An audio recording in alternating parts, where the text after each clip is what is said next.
Hi good evening all of you. आप सभी का इस ऑनलाइन प्लेटफॉर्म में स्वागत है। और दोस्तों, मैं Sunil. Today we will discuss about the iron age culture.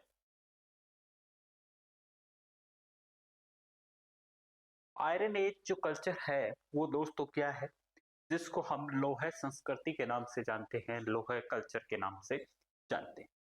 आप जानते हो दोस्तों कि भारत के अंदर पहले कांस्य युगीन सभ्यता, फिर पहले पाषाण युगीन, फिर आपकी कांस्य युगीन, फिर आपकी ताम्र युगीन, फिर बीच में एक ताम्र पाषाण काल भी आया है। और इसके बाद जो है वो लोहे का काल आया है। और द्वितीय नगरीकरण जो है वो आपका कहीं ना कहीं लोहे के कारण हुई थी। और लोहा जो है, उससे जितनी भी आपकी क्रांति हुई है, चाहे आप विश्व इतिहास वर्ल्ड हिस्ट्री के बारे में जानकारी प्राप्त करें, तो वहां पे जो औद्योगिक क्रांति हुई थी उसमें भी लोहे की बहुत बड़ी भूमिका दोस्तों रही थी। इन सब के बारे में हम जाने उससे पहले कुछ जो बेसिक चीजें हैं उनको भी जानेंगे कि लोहा जो है वो सबसे पहले आपका किस तरीके से यूज में आया। लोहा जो है उसको हिती नामक जो लोग हैं उन्होंने सबसे पहले उसका यूज किया था। और भारत में भी पहले किसने यूज किया था। उत्तर भारत और दक्षिणी भारत में आपके कौन कौन से स्थल है। उत्तर भारत में आप देखेंगे कि लोहा जो है वो ताम्र पाषाण काल के बाद में आता है। लेकिन दक्षिणी भारत की बात करें, दक्षिणी भारत की बात करें तो दोस्तों डायरेक्ट आपका पाषाण काल के बाद में आपका आयरन एज जो है वो शुरुआत होता है। तो ये लेक्चर जो है वो दोस्तों ऐतिहासिक दृष्टिकोण से और प्राचीन भारत के दृष्टिकोण से आपका काफी महत्वपूर्ण लेक्चर है। तो चलिए इसको स्टार्ट करते हैं। आज का जो टॉपिक है दोस्तों, लोहे युगीन संस्कृति। लोहे युगीन जो कल्चर है उसके बारे में बात करेंगे।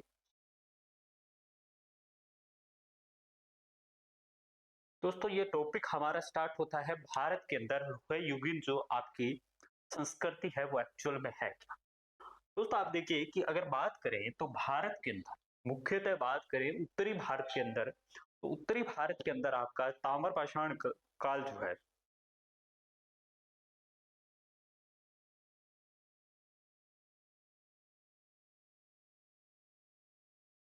ताम्र पाषाण काल जो है उसके बाद आपकी लोहे युगीन सभ्यताएं जो है वो आपकी स्टार्ट होती है। ताम्र पाषाण काल के बाद में आपकी लोहे युगीन जो सभ्यता है वो लोहे काल का आपका प्रारंभ होता है। अब विभिन्न विद्वान आते हैं, वो कहते हैं कि आपका जो उत्तरी भारत था, यानी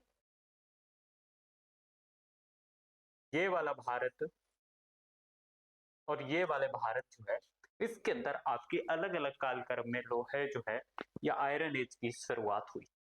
ये कहते हैं दोस्तों कि दक्षिणी जो भारत था, यहाँ पे आपकी पैलियोलिथिक जो है, यानी पाषाण काल के बाद में लोहे की शुरुआत होती है, जो कि यहाँ पे आपकी ताम्र पाषाण के बाद में लोहे की शुरुआत होती है। तो एक तो डिफरेंस हमें ये ध्यान में रखना है कि पूरे भारत के अंदर दोस्तों लोहे युगीन जो सभ्यता है उसका कालक्रम अलग अलग माना जाता है। उसकी उत्पत्ति जो है, उसकी उत्पत्ति के समय में ये कहा जाता है कि जो आपके दक्षिणी भारत था, जो साउथ इंडियन था, उसके अंदर तो पाषाण काल के बाद में दूसरी जो कल्चर आता है वो आपका डायरेक्ट लोहा कल्चर आता है। लेकिन उत्तरी भारत में जो आपका लोहा युगीन आता है या लोहा कल्चर आता है, वो कहीं ना कहीं आपके कह सकते हैं कि एक जो है आपका ताम्र पाषाण काल के बाद में आता है। ये छोटा सा एक बेसिक सा नॉलेज जो है वो मैंने आपको बताया है। अब दोस्तों देखिए कि लोहे की खोज या लोहे संस्कृति का कालक्रम है वो क्या मानते हैं। हम जब भी किसी संस्कृति को जानते हैं दोस्तों, तो सबसे पहले और सबसे कंफ्यूजन पॉइंट यही आता है कि एक्चुअल में उसका जो कालक्रम है, एक्चुअल में उसका जो एक पीरियड है, वो पीरियड एक्चुअल में क्या है। तो दोस्तों देखिए कि विश्व की अगर बात करें तो विश्व में एक हिती नामक जाति थी। हिती नामक एक जाति थी और इसी जाति ने सबसे पहले आपका लोहे का उपयोग करना प्रारंभ किया था। तो अगर विश्व के आए तो विश्व के अंदर आप बता सकते हैं हम कि हिती जो जाति थी, इसी हिती जाति ने सबसे पहले लोहे का प्रयोग किया था। अब ये हिती जाति जो है वो दोस्तों आपकी एशिया माइनर नामक स्थान पे निवास करती थी। किस पे? एशिया माइनर जो है उस नामक स्थान पे आपका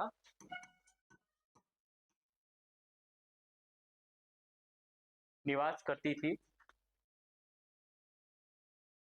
और इस एशिया माइनर के अंदर इनका जो कालक्रम है वो आपका 1800 ईसा पूर्व से लेके और 1200 ईसा पूर्व तक का माना जाता है। इनका जो कालक्रम है वो आपका 1800 ईसा पूर्व से लेके 1200 ईसा पूर्व तक का माना जाता है। पहले तो हमें ये ध्यान में रखना है कि विश्व के अंदर सबसे पहले हिती नामक जाति थी, उसने लोहे का प्रयोग किया था। फिर ये ध्यान रखना है दोस्तों कि इनका कालक्रम जो था वो कब का था। इनका जो कालक्रम था एक्चुअल में वो आपका कब का था, वो था इनका 1800 से लेके 1200 ईसा पूर्व तक का। और इसी कालक्रम में ये आपकी निवास करती थी एशिया माइनर। 1200 ईसा पूर्व के लगभग इस शक्तिशाली जो साम्राज्य था जो उसका क्या होता है आपका विघटन होता है और उसके बाद भारत में लोहे का प्रयोग आरंभ होता है। ये क्या बताता है, ये जो सारी स्टोरी है, ये जो सारी हमने अभी तक जो जितने भी हिती जनजाति और एशिया माइनर के अंदर उनका साम्राज्य जो था उसका विघटन होता है, वो कब होता है लगभग 1200। तो ये चीज हमें ये बताती है कि भारत जो था अर्थात इंडिया जो है उसमें आयरन एज का जो काल है वो आपका कब का है, 1200 ईसा पूर्व का माना गया। इसका जैसे विघटन होता है 1200 से क्या होता है आपका इस शक्तिशाली साम्राज्य का विघटन होता है तो भारत में लोहे युग का प्रारंभ होता है। ये पहला हमारे पास में तथ्य है। लेकिन दोस्तों होता क्या है कि जैसे ही हम 1200 की बात करते हैं तो वहां पे एक कंफ्यूजन शुरू होता है। वहां पे तमाम तरह के जो इतिहासकार है, तमाम तरह के जो विद्वान है वो ये मान के चलते हैं, कुछ विद्वान ये मान के चलते हैं कि इसका कालक्रम इससे पहले का है और कुछ विद्वान ये मान के चलते हैं कि इसका कालक्रम जो है वो 1200 के बाद का है। तो इसी को हम आगे दोस्तों क्लियर करेंगे एक्चुअल जो कालक्रम है इसका क्या है। हाल ही में घुस्सी जो है इलाहाबाद के अंदर वहां पे और राजा नल का टीला जो है वो सोनभद्र यूपी में है। मल्हार यानी चंदौली से प्राप्त जो पुरानी दिया हुई है, यहाँ से तीन जो स्थल दोस्तों मैंने आपको बताए हैं, ये तीन स्थल क्या है आपकी घुस्सी इलाहाबाद, राजा नल का टीला सोनभद्र और मल्हार चंदौली जो है, यहाँ से आपकी पुरानी दिया जो प्राप्त हुई है उससे लोहे युगीन जो सभ्यता है वह कहां तक चली जाती है आपकी 1500 ईसा पूर्व। तो जो बात हमने हिती साम्राज्य की थी वो तो क्या कहता है कि 1200 ईसा पूर्व जो है वो लोहे काल था भारत में। लेकिन ये जो आपके राजा नल टीला घुंसी और मल्हार जो है यहाँ से जो साक्ष्य हुए हैं वो कहां तक ले जाते हैं इस कालक्रम को आपके 1500 ईसा पूर्व यानी 1500 बीसी बिफोर क्रिस्टियन एरिया। तो ये यहाँ तक इसका जो है कालक्रम ले जाते हैं। तो यहाँ से क्या होता है कि हमारे सामने फिर एक नया विषय आ जाता है कि वास्तव में इसका कालक्रम जो है वो 1200 नहीं होगी, कहाँ पे था 1500 के आसपास। और जैसे ही 1500 के आसपास आती है तो हम देखेंगे कि इससे पहले जब हमने वैदिक काल की बात की थी तो वैदिक काल का एरा आपका क्या है, वो यही एरा है आपका दोस्तों 1500 से लेके 600 तक का। और अगर वैदिक काल का यही एरा है और लोहे काल का भी, आयरन एज का भी यही एरा है, तो आप देखेंगे कि वैदिक काल में भी लोहे का कहीं ना कहीं प्रयोग या लोहे जो है और उसका कहीं ना कहीं विवरण जो है वो वैदिक काल में मिलना चाहिए, जो कि हम आगे आपको डिफाइन करेंगे कि वैदिक काल के अंदर भी लोहे जो है उसका कहीं ना कहीं वर्णन है। तो उससे भी क्या होता है, सिद्ध होता है कि वैदिक काल के अंदर अगर लोहे का वर्णन है तो वैदिक काल का जो कालक्रम है, वैदिक काल का जो कालक्रम है उसी कालक्रम में ही क्या हुआ, लोहे की उत्पत्ति या लोहे काल जो है उसका उद्गम हो गया। तो दोस्तों देखिए बात करें अगर कि भारत में उल्लेखनीय स्थलों की बात करें तो शिवगलाई ये तमिलनाडु में है आपका, और ये स्थल भारत में लोहे के उपयोग का सबसे पहले साक्ष्य प्रस्तुत करता है जो कि 3345। अब दोस्तों देखिए अभी तक ये माना जा रहा था कि इति जाति के अनुसार आपका इसका कालक्रम 1200 था, लेकिन बाद में आपने देखा कि ये जो तीन स्थान है यहाँ से जो पुरानी दिया प्राप्त हुई है उसके आधार पे इसका कालक्रम 1500 था। तो अभी तक दोस्तों हमारे सामने कालक्रम जो था इनका मैक्सिमम 1500 ईसा पूर्व था। लेकिन लेकिन करंट के अंदर ही आप देखोगे, इस करंट के अंदर ही तमिलनाडु में एक खोज हुई और ये खोज आपकी कहाँ पे हुई थी दोस्तों, शिवगलाई। तो ये आपको बिल्कुल ध्यान में रखना है ये स्थान, क्योंकि एक एग्जाम पॉइंट ऑफ व्यू से बड़ा इंपॉर्टेंट है कि ऐसा कौन सा स्थल जो है जिसने लोहे काल जो है या आयरन एज जो कल्चर है उस कल्चर का कालक्रम आपका बदल दिया था। तो ये शिवगलाई तमिलनाडु में। शिवगलाई तमिलनाडु में जो खोज की गई थी वो ये प्रस्तुत करता है कि इसका कालक्रम 3345 ईसा पूर्व। अब देखिए कितना बड़ा डिफरेंस जो है वो आपका आ गया है। पहले हम 1500 मानते थे, लगभग 1845 ईयर जो है हम क्या कर गए, पीछे चले गए। मतलब लगभग 1800 साल जो है हम पीछे चले गए। तो 1800 साल जो पीछे चले गए हैं, तो इसका मतलब क्या है कि कहीं ना कहीं हम इंडस वैली जो सिविलाइजेशन है उसके आसपास चले गए हैं।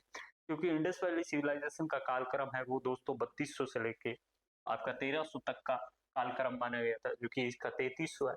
तो कहीं ना कहीं ये कह सकते हैं कि इंडस वैली जो सिविलाइजेशन है उससे पहले भी भारत में आपका लोहे का प्रयोग होता था। वो किस आधार पे, जो नवीनतम आपकी शोध हुई है, नवीनतम आपकी जो खोज हुई है सॉरी तमिलनाडु में, उसके आधार पे। दूसरा जो इसका महत्वपूर्ण है वो है मंडिया मलिया डुमप्राई, जो वो भी तमिलनाडु में है। और इसमें क्या बताता है कि ये जो कालक्रम है इसके हिसाब से ये लगभग 2172 ईसा पूर्व माना गया। तो दोनों ही स्थान, चाहे शिवगलाई की बात करें या मंडिया डुमप्राई की बात करें, दोनों ही स्थल जो है वो 1500 से पहले की बात यहाँ पे करते हैं। तो ये दो साक्ष्य ऐसे हैं जो हमारे पास पे जो आयरन एज है उसकी एज बताने के लिए 1500 से पहले की एज ये बताते हैं।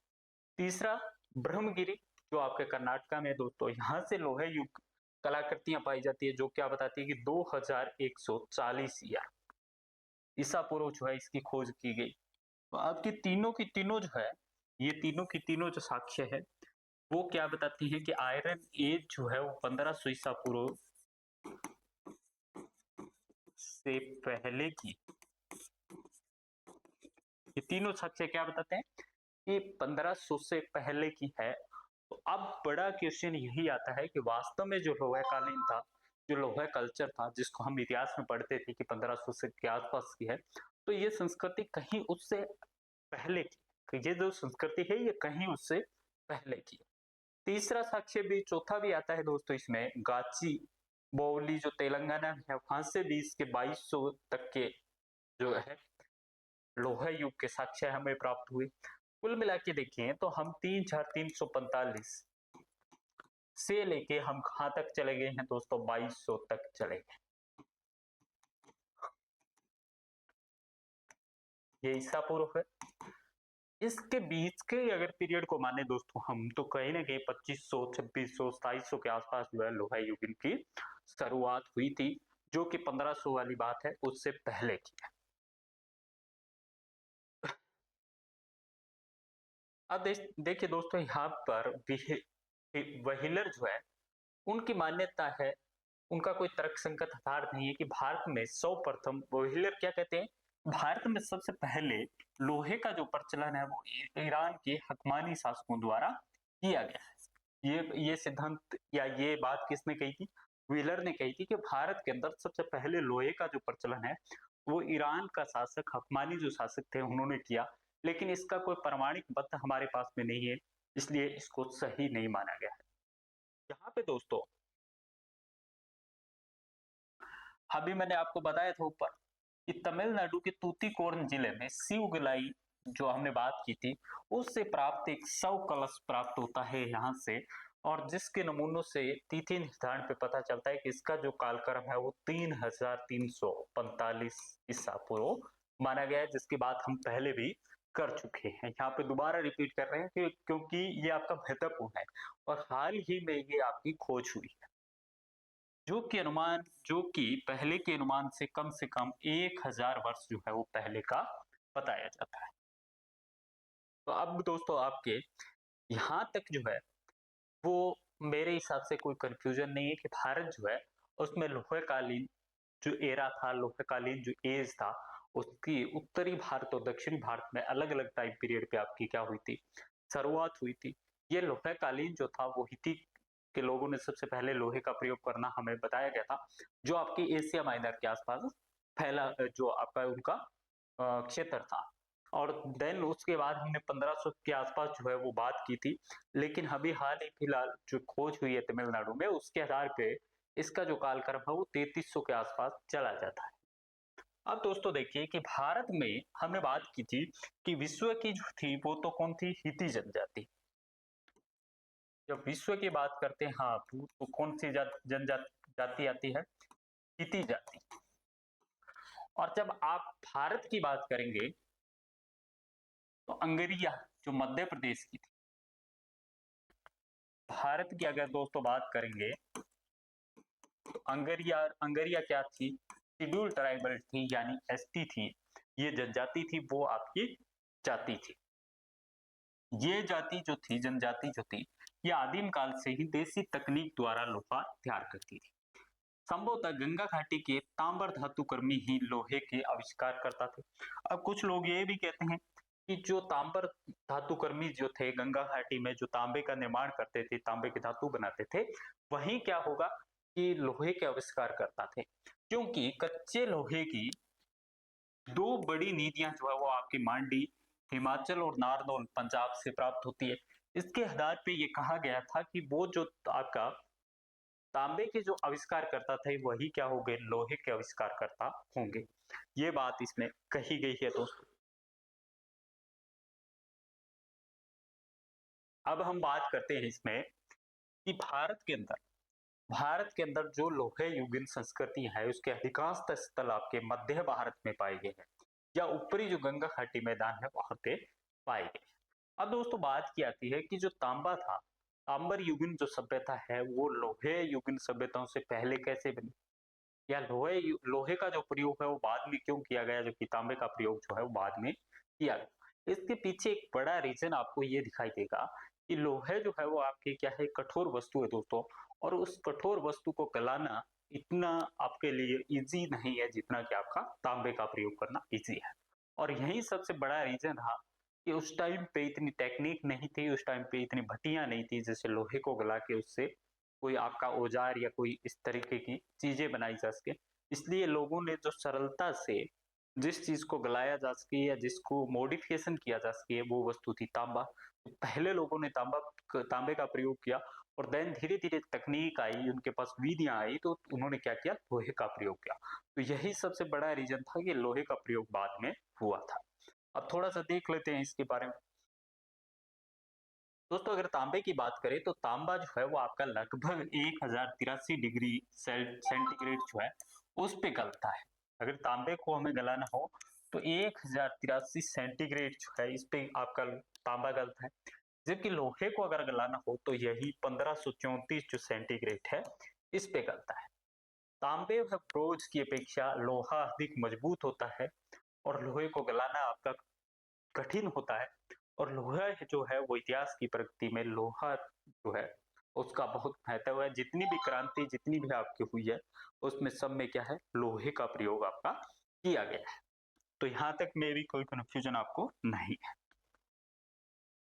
अब देखिए दोस्तों, जब हम बात कर रहे थे ऊपर 1500 ईयर के कि 1500 के आसपास जो है वो लोहे युगीन सभ्यता मानी जाती है, तो क्या वेदों में हमने बात की थी, क्या वेदों में इसका विवरण जो है आपका मिलता है? तो बिल्कुल इसका वेदों में विवरण मिलता है। और ऋग्वेद की बात करें तो ऋग्वेद में जो आपके तीर थे, जो भाले थे, भाले की नोक जो है या कवच जो है उसका उल्लेख मिलता है। और ये भी उल्लेखित है कि गालव जो ऋषि थे उसने दासराग जो यज्ञ मानी 10 राजाओं के बीच में जो यज्ञ हुआ आपका 10 राजाओं का जो युद्ध हुआ था, इसे दासराग युद्ध के नाम से जाना जाता है। इसमें दियोदास को लोहे की तलवारें देकर सहायता की थी। गालव जो ऋषि है वो दासराग यज्ञ में आपकी लोहे की तलवार देता है, गालव जो किसको, दिवोदास को। और ऋग्वेदी काल में खदीर तथा कुटुम्बर के बने हल के फालों का प्रयोग होता था। सर्वप्रथम दोस्तों बात करें तो ऋग्वेदिक वैदिक कालीन जो ग्रंथ है उसमें लोहे के स्पष्ट परिणाम मिलते हैं। ऋग्वेद जो है उसमें लोहे का प्रयोग होता था। अथर्ववेद की बात करें हम तो अथर्ववेद में आपके तो शब्द दो दिखाई देंगे आपको। पहला श्याम अयस और दूसरा कृष्ण अयस। और ये दोनों जो है वो किसके लिए यूज हुए, आपके लोहे के लिए। ऋग्वेद जो है जो आपका ऋग्वेद उत्तर ऋग्वेदिक कालीन है उसमें अथर्ववेद जो है उसमें आपके लोहे के लिए दो शब्दों का प्रयोग आपको मिलेगा। पहला कृष्ण अयस्क और दूसरा आपका श्याम अयस्क। लोहे के फाल का भी यहाँ पे स्पष्ट जो है उत्तर वैदिक काल में आपको मिलेगा। शतपथ जो ब्राह्मण है वो लोहे का संबंध कृषक वर्ग से स्थापित करता है कि ये जो है आपका इसमें कृषक वर्ग जो है उससे वो आपका स्थापित करता है। इसी प्रकार से दोस्तों आगे देखेंगे इसमें, तो धोकनी के लिए प्रयुक्त जो सामान्य शब्द है वो आपका बस्तरा है। शतपथ ब्राह्मण में चमड़े के पादान के अर्थ में किया गया है और शतपथ ब्राह्मण में खदीर जो है उसके बने हल के फाल का भी प्रयोग किया जाता है। और इस खदीर जो है इसकी तुलना आपकी हड्डियों से की गई। अथर्ववेद में हल को पविरवर्त या पब रिवम कहा गया है और जिसकी व्याख्या बल्लम के समान धातु से युक्त हल के रूप में की गई है। ये संभवतः लोहे का काल जो है वो था। ये सब क्या बताता है आपका वैदिक काल और उत्तर वैदिक काल की हम बात कर रहे हैं। अब बौद्ध काल जो है दोस्तों, उस बौद्ध काल में भी आपकी सुत्त पिटक है, खुदक निकाय है, उसमें सुत्त निपात में लोहे की फाल को तपाने और उसके तापानुशीलन का विवरण जो है वो मिलता है। तो बौद्ध काल में भी इसका विवरण जो है वो आपका मिलता है। आप देखिए दोस्तों, अष्टाध्यायी में भी लोहे के हल को कुशी कहा गया है और इसके साथ साथ पाली साहित्य में कंबार जो है वो शब्द का यूज हुआ है और ये किसके लिए हुआ है? लोहार जो होता है, जो लोहे का प्रयोग करता है, उस लोहार नामक व्यक्ति के लिए हुआ है। वात्स्ययी संहिता में उल्लिखित लोह है वह श्याम का तात्पर्य क्या है कि तांबे और लोहे के अर्थ में ग्रहण किया गया है कि आपका लोहे और श्याम का अर्थ जो है वो तांबे और लोहे के लिए किया गया है। अगर निष्कर्ष के तौर पे देखें दोस्तों, तो उत्तर वैदिक काल में ईसा पूर्व 8वीं सदी में भारतीयों को लोहे का स्पष्ट ज्ञान हो गया था। मीन्स जो भारतीय जो थे उन्हें 800 बीसी जो थी इसके आसपास क्या हो गया था, आपका स्पष्ट रूप से लोहे का प्रयोग का ज्ञान हो गया था। वो अच्छी तरह से लोहे के बारे में आपका जानने लग गए थे इस काल में। तो यहाँ तक में भी आपने ऋग्वेदिक की बात की, वैदिक जो उत्तर वैदिक की बात की, हमने जो है अष्टाध्यायी की बात की, हमने बौद्ध काल की बात की, तो तमाम चीजों का हमने देखे।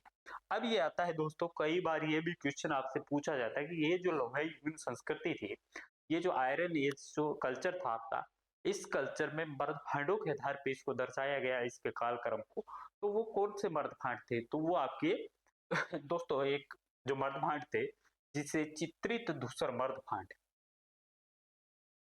इसका शॉर्ट फॉर्म कहें हम तो पीजीडब्ल्यू पेंटेड ग्रे वेयर जो थे, चित्रित धूसर मर्द भांड जो है वो इस कालक्रम का आपका क्या मिलता है, एक साक्ष्य के रूप में आते हैं कि जहां पे चित्रित धूसर मर्द भांड थे वो काल क्या था, आपका लोहे युगीन काल माना जाता है।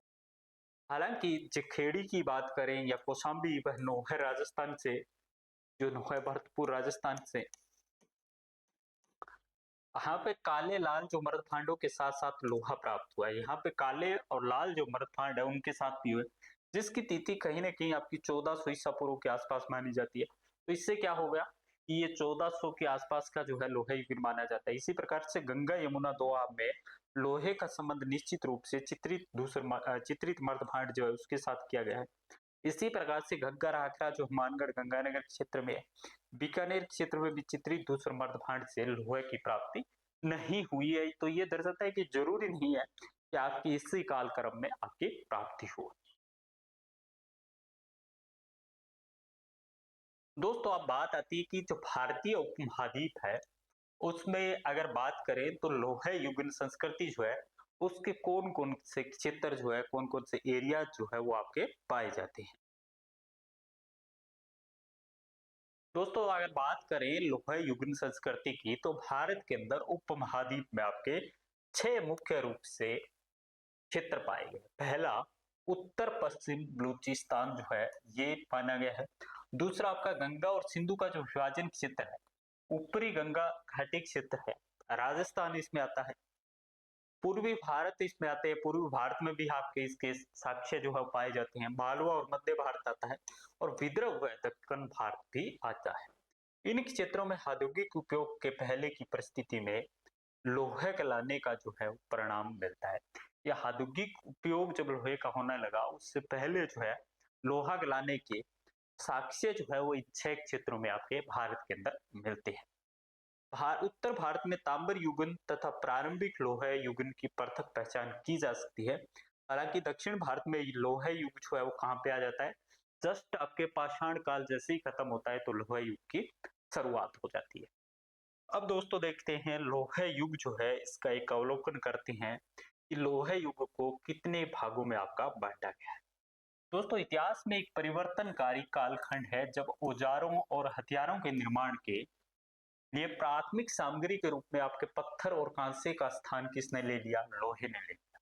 पहले हम जानते हैं कि क्या थे, पत्थर प्लस कांसा था, और अब ये चीजें जो है वो किससे बनने लगी, लोहे से बनने लगी। और जब से ही लोहे से बनने लगी तब से ही आपका क्या हो गया, इतिहास के अंदर एक क्रांतिकारी परिवर्तन हमें दिखाई देता है। तब से क्या हो गया, इतिहास के अंदर आपका एक क्रांतिकारी परिवर्तन जो है वो हमें दिखाई देने लग गया। अब दोस्तों देखिए भारत के अंदर लोह युगन के चरण, और हम जानेंगे दोस्तों कि भारत के अंदर जो लोह युगन संस्कृति थे उस संस्कृति के आपके 3 चरण माने गए हैं। उसके 3 चरण माने गए हैं। पहले हम मैप के माध्यम से देख लेते हैं कि कहाँ कहाँ पे आपके लोहे जो है वो आपको मिलता है। ये झुस्सी नामक स्थान है, ये राजा का नल टीला जिसकी हमने पहले बात की थी, ये आपका चिरांद है, ये मूलहार है, ये सोनपुर है जो सोन नदी के आसपास, ये गंडक नदी है, ये घाघरा गोमती, ये गंगा वाला यमुना वाला है जो, ये नोह है जो राजस्थान का है। अत्तरजी खेड़ा जो है सबसे प्रसिद्ध स्थान है और ये यूपी में है आपका। और ये आपको ध्यान में रखना है, अंतरजी खेड़ा जो है वो सबसे पहले यहीं से साक्ष्य मिलते हैं, ऐसा क्वेश्चन बार बार आपके एग्जाम में आता है। आलमगीरपुर है, ये आपका हस्तिनापुर है, ये जखेड़ा जो है ये भी आपका महत्वपूर्ण स्थान है, ये बुटेश्वर है, ये कांपिल्य है, ये श्रावस्ती है। ये मैप के माध्यम से जो है आप देख पा रहे हैं कि अलग अलग जो लोह युगीन जो सभ्यता थी उसके स्थल कहाँ कहाँ पे है। अब हम 3 कालों की दोस्तों बात करते हैं, 3 चरणों की बात करते हैं। पहला जो चरण माना जाता है वो माना जाता है आपका 1500 से लेके 1000 ईस्वी तक का, 1500 से लेके 1000 ईस्वी तक का माना जाता है, यानी ऋग्वेदिक काल के आसपास का जो है वो काल माना जाता है। अब दोस्तों देखिए कि आप कहेंगे कि जब आप बात कर रहे हो कि तमिलनाडु के अंदर 3300 ईसा पूर्व के आसपास के साक्ष्य मिले हैं, तो ये कालक्रम हम 1500 से क्यों उसको डिफाइन कर रहे हैं या उसको डिवाइड कर रहे हैं। दोस्तों देखिए ये जो तमिलनाडु वाला जो अभी पार्ट है, ये जो तमिलनाडु है, इस तमिलनाडु के अंदर 3300 ईसा पूर्व के आसपास जो लगभग पहले के जो साक्ष्य मिले हैं वो अभी शोध हुई है, अभी हाल फिलहाल पे उसकी शोध हुई है। और जैसे ही उसकी शोध होगी उस पे तमाम तरह के जो आपके इतिहासकार है, तमाम तरह के जो विद्वान है उनके विचार आएंगे और उसके बाद उसको पब्लिश किया जाएगा। और जब वो पब्लिश होगा तब हम इस बात को कह सकते हैं कि ये जो हमारा कालक्रम है ये कालक्रम हमारा चेंज हो जाएगा। अभी तक बिल्कुल उसको साक्ष्य के रूप में हमने माना, हमें जानकारी जो है उस विषय की होनी चाहिए जिस टॉपिक की हम बात कर रहे हैं, तो उसमें पहले क्या था और अब क्या है, तो उसके कनेक्ट के हिसाब से हमें जानकारी जो है वो है कि तमिलनाडु के अंदर ऐसे से 4 साक्ष्यों की हमने बात की थी जो तमिलनाडु के अंदर भी थे और बाकी जगह भी थे। तो अब हम जो पुराना हमारा जो एक है कालक्रम इनका उसके हिसाब से जानते हैं। प्रारंभिक जो लोह युग है वो दोस्तों इसका कालक्रम आपका 1500 से लेके 1000 ईसा पूर्व है। इसके अंदर आपका लोहे के औजार का प्रयोग किस में होता था, खेती में होता था और शिकार में। यहाँ पे हमें दोस्तों ध्यान रखना है किस टाइम जो लोहे के औजारों का प्रयोग होता था वो आपकी कृषि के लिए, एग्रीकल्चर के लिए और शिकार के लिए होता था। उत्तर वैदिक काल के साथ अवरलेप, ये चरण उत्तर वैदिक काल के साथ मेल खाता है, जिसके दौरान अथर्ववेद जैसे ग्रंथ जो थे उसमें भी आपकी रचना की गई। और इसमें यह बताया गया अथर्ववेद में कि लोहा जो है उस समय श्याम अशक और कृष्ण अशक की बात हमने पहले की थी, वो कहाँ पे डिफाइन किया गया है, यहीं पे आपके जो उत्तर वैदिक काल है इस पे डिफाइन किया गया। अब इस जो 1500 से लेके 1000 तक का चरण है, इसके अंदर आपके उल्लेखनीय स्थल जो है वो है अंतरजी खेड़ा जिसकी बात हमने की थी, वो आपकी यूपी उत्तर प्रदेश के अंदर है। जो महत्वपूर्ण स्थान है, ये आपका इंपोर्टेंट स्थान है। मल्हार जो आपका छत्तीसगढ़ में है और हुलूर जो आपका कर्नाटक के अंदर स्थित है। तो इस कालक्रम में आपको तीन आपको प्रदेश जो है वो याद रखने हैं। पहला अंतरजी खेड़ा जो सबसे इंपॉर्टेंट है उत्तर प्रदेश का, मल्हार जो छत्तीसगढ़ का, और हुलूर जो है वो कर्नाटक का, ये याद रखना। अब दोस्तों देखिए कि मध्य युगीन जो है वो कब से है। मध्य युगीन जो है आपका वो आपका 1000 से लेके 600 ईसा पूर्व तक का इसका कालक्रम है। वो 1500 से लेके 1000 तक का, यह आपका 1000 से लेके 600 तक का है। यहाँ पे क्या होता है, वहां पे कृषि के लिए पहले में और प्लस आपका शिकार के लिए लोहे का प्रयोग होता था। ये किसकी बात कर रहा हूं मैं, फर्स्ट की जो 1500 से लेके 1000 बीसी तक का कालक्रम था। अब इसके अंदर क्या होता है, इसमें आपकी प्रौद्योगिकी जो है उसका विस्तार होता है, मीन्स टेक्नोलॉजी जो है उसका डेवलपमेंट होता है इस कालक्रम में, और जिसके फलस्वरूप आपके औजारों, लोहे के औजार और हथियारों का उपयोग जो है वो अधिक होने लगा।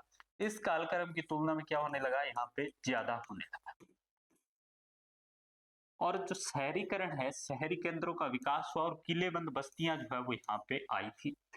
चित्रित धूसर मर्दफाड़ जो है वो यानी पीजीडब्ल्यू जो है वो यहीं पे आया था 1000 से 600 में। और पीजीडब्ल्यू जो है वो संस्कृति गंगा यमुना के मैदानों में उभरी थी। यहाँ पे इस कालक्रम में आपके जनपदों का उदय हुआ था, और प्रारंभिक राज्य या राजनीतिक जो संस्था है जिन्हें जनपद के रूप में जाना जाता है उसका निर्माण भी इसी कालक्रम में हुआ था। इस कालक्रम के प्रमुख जो लोहे युगीन संस्कृति है उसमें आपके दो स्थल आते हैं दोस्तों, और दो में एक कौशाम्बी उत्तर प्रदेश और दूसरा अंतरजी खेड़ा। वहीं फ्री अंतरजी खेड़ा है, यहाँ पे फर्स्ट के भी मिलते हैं और सेकंड के भी आपके मिलते हैं। तीसरा दोस्तों कालक्रम आता है वो आता है आपका 600 से लेके 200 ईसा पूर्व तक का। ये आपका 600 बीसी से लेके और 200 बीसी जो है उस तक का ये कालक्रम आता है। यहाँ पे क्या होता है, यहाँ पे भी महाजनपद जो है उनका गठन होता है, बड़ी राजनीतिक जो संस्थाएं हैं उसका विकास होता है, उसका उद्भव होता है। मौर्य साम्राज्य जो है वो यहीं पे आता है, उसका विस्तार होती है, उसकी राजनीतिक जो एकता है, उसकी शक्ति की प्रकाष्ठा का प्रतीक यहीं पे होता है। यहाँ पे धार्मिक विकास भी इस कालक्रम में होता है, जैसे अशोक के शिलालेखों के साथ साथ बौद्ध धर्म और जैन धर्म जो है उसका प्रसार प्रसार होता है। अब यहाँ पे जो लोहे युगीन सभ्यता है उसका काल, उसके प्रमुख आपके केंद्र कौन कौन से, प्रमुख केंद्र है दोस्तों पाटलिपुत्र और उज्जैन। पाटलिपुत्र पटना बिहार है और उज्जैन जो है वो आपका मध्य प्रदेश है। अब लोहे टेक्निक का जो है वो प्रभाव क्या पड़ा, यहाँ पे दोस्तों हम तीन ऐसे इतिहासकारों की बात करेंगे जो आपकी लोहे युगीन जो संस्कृति है उसकी या लोहे के प्रयोग की आप क्या कहेंगे, इनका प्रभाव क्या पड़ा था। तो दोस्तों देखिए पहला आता है डीडी कौशाम्बी, दूसरा आता है आर एस शर्मा और तीसरे बताते हैं हमें राजन गुरुकुल। डीडी कौशाम्बी की दोस्तों बात करें तो डीडी कौशाम्बी क्या कहते हैं कि जो आर्य लोग जो थे, जो आर्य लोग थे कि पूर्वी भारत में प्रसार का उद्देश्य दक्षिणी बिहार के लोहे एशियों पर नियंत्रण करना था। डीडी कौशाम्बी क्या कहते हैं कि मैं आपको मैप के माध्यम से बताऊं दोस्तों, ये मैप था हमारा, और आपने देखा कि वैदिक काल में जो लोग थे, वैदिक काल में वो यहाँ पे कहाँ पे तो उत्तर पश्चिम में थे, और वो किधर जाने लगे उत्तर वैदिक काल में, आपका पूर्व की ओर जाने लगे, उत्तर पूर्व की ओर जाने लगे। यही जो बात है वो डीडी कौशाम्बी कहते हैं कि जब आर्य लोग है वो आपका यहाँ से और यहाँ तक जाने लगे, अर्थात यहाँ से लेके यहाँ तक जाने लगे, तो उनका मूल उद्देश्य क्या था, उनका मूल उद्देश्य यहाँ पे जो बिहार के अंदर जो लोहे के अस्यक थे, लोहे जो अस्यक थे बिहार के अंदर, उन पे नियंत्रण करना था, कि वो लोग क्या कर सके, उन पे नियंत्रण कर सके। और मगध का जो साम्राज्यिक उदय होता है वो भी दक्षिण बिहार के लोहे हिस्से पर पूर्ण एकाधिकार से ही संभव हुआ। ये कहते हैं यहाँ पे जो मगध जनपद बनेगा बाद में और मगध पे जो एकाधिकार होगा वो उसमें सबसे बड़ी भूमिका किसकी है, लोहे की है। तो डीडी कौशाम्बी की दोस्तों माने हम तो ये कहते हैं कि आर्य जब आपके पूर्व की ओर गए तो उनके पीछे मूल उद्देश्य लोहे जो हिस्सक था उसके ऊपर एकाधिकार करना, और मगध जो गणराज्य पर एकाधिकार हुआ था उसके पीछे किसकी भूमिका थी, लोहे हिस्से की। तो ये प्रभाव जो है कौन बताते हैं, आपके डीडी कौशाम्बी बताते हैं। अब दूसरे नंबर पे आते हैं, ये पहला था। दूसरे में आर एस शर्मा है। ये आर एस शर्मा दोस्तों क्या बताते हैं, राम शरण शर्मा, कि लोहे तकनीक के प्रयोग से गंगा घाटी के घने जंगलों को साफ कर कृषि योग्य भूमि का विस्तार हुआ। ये आपकी जो गंगा घाटी थी, यहाँ पे बहुत ज्यादा घने जंगल थे। इन जंगलों को लोहे जो तकनीक थी उससे क्या किया गया, साफ किया गया। और जैसे ही साफ किया गया तो यहाँ पे कृषि करना संभव हुआ। यहाँ पे कृषि करना संभव हुआ। जैसे ही यहाँ पे कृषि करना संभव हुआ दोस्तों, तो क्या हुआ कि एकदम से उत्पादन है वो बहुत ज्यादा हो गया, क्योंकि पहले वो भूमि किसी काम की नहीं थी। बाद में वहां पे एकदम से उत्पादन ज्यादा हो गया। और जब उत्पादन ज्यादा हो, लागत कम हो आपका, तो बचा हुआ जो शेष होता है उसे क्या कहते हैं, अधिशेष कहते हैं। और यही बात जो है वो आपका आर एस शर्मा कहते हैं, कि जिससे अधिशेष कृषि उत्पादन जो है वो संभव हुआ है यहाँ पे। और लोहे युग ने जिस सामाजिक आर्थिक परिप्रेक्ष्य को सर्जित किया, बौद्ध जैन आदि धर्म ने उसी परिप्रेक्ष्य की उपज है। कि यहाँ पे कृषि जो है वो क्या हुआ, ज्यादा हुआ, और इसने हदिशेष जो है उस हदिशेष को बढ़ावा दिया, और जिसके फलस्वरूप आपके सामाजिक और आर्थिक जो है परिवर्तन हुए। और इन्हीं सामाजिक आर्थिक परिवर्तनों ने आपके बौद्ध और जैन जो धर्म है उनको उपजने में, या उनका उद्भव जो होने में कहीं ना कहीं लोहे की भूमिका आर एस शर्मा बताते हैं।